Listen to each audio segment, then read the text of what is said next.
జగన్మాత లింగాకారంలో వెలిసిన క్షేత్రం గురించి తెలుసుకుందాం.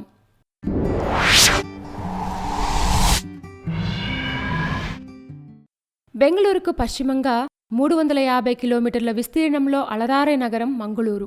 కర్ణాటకలోని అతి ముఖ్యమైన రేవు పట్టణం. ఇక్కడ మంగళాదేవి అమ్మవారు కొలువై ఉన్నారు. కోరిన కోరికలు తీర్చే కొంగు బంగారంగా పేరుగాంచారు. ఆ అమ్మవారి పేరు మీద ఏర్పడిందే ఈ పట్టణం. నేత్రావతి నదీ జలాలు, గురువురా నదీ జలాలు ఇక్కడే సముద్రంలో కలుస్తూ ఉంటాయి. శివపార్వతుల ఏకత్వాన్ని తెలిపేదే ఇక్కడి మంగళాదేవి స్వరూపం.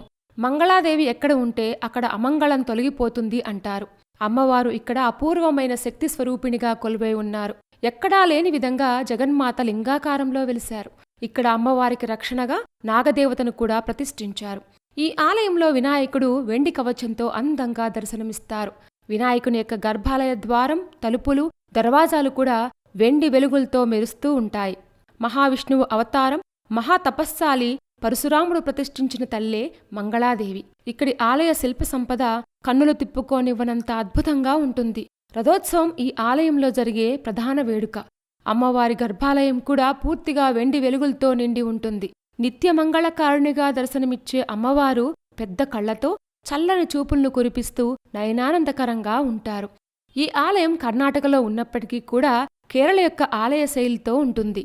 ఈ ఆలయం యొక్క స్థలపురాణం గురించి తెలుసుకుందాం. పూర్వం ఈ ప్రాంతాన్ని వీరబాహు అనే రాజు పరిపాలించేవారు. ఆయనకి అన్నీ ఉన్నా సంతానభాగ్యం లేదు.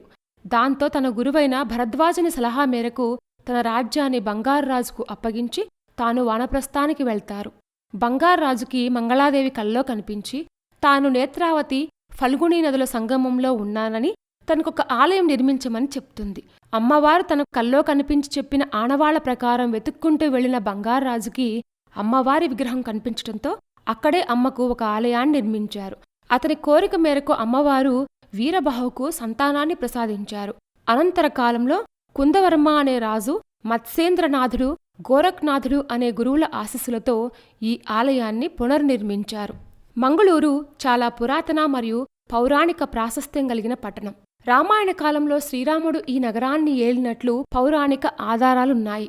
మహాభారత కాలంలో పాండవుల్లో చివరివాడైన సహదేవుడు ఈ నగరాన్ని పరిపాలించారని, పాండవ మధ్యముడైన అర్జునుడు కూడా దేశాటన చేస్తున్న కాలంలో గోకండం నుంచి ఆదూరు వెళ్తూ మార్గం మధ్యలో ఇక్కడే విడిది చేశారని పురాణ కథనం.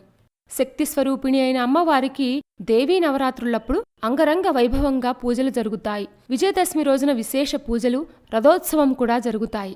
వివాహం ఆలస్యమవుతున్నవారు అమ్మవారిని పూజిస్తే వారి వివాహంలో కలుగుతున్న ఆటంకాలు తొలగి త్వరగా వివాహమవుతుందని, అదేవిధంగా సంతానం కోసం పరితపిస్తున్నవారు మరియు ఇంటిలో తలపెట్టిన శుభకార్యాలు వివిధ రకాల ఆటంకాల వల్ల వెనక్కి వెళ్తుంటే అమ్మవారిని పూజించి విజయదశమి రోజు జరిగే అమ్మవారి రథయాత్రలో పాల్గొంటే అమ్మవారి ఆశీస్సులతో తమ ఆటంకాలన్నీ తొలగిపోతాయని ఇక్కడి భక్తుల నమ్మకం.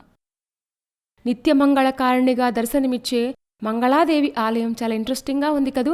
ఇలాంటి మరిన్ని విశేషాల కోసం మా ఛానల్ని సబ్స్క్రైబ్ చేసుకోండి.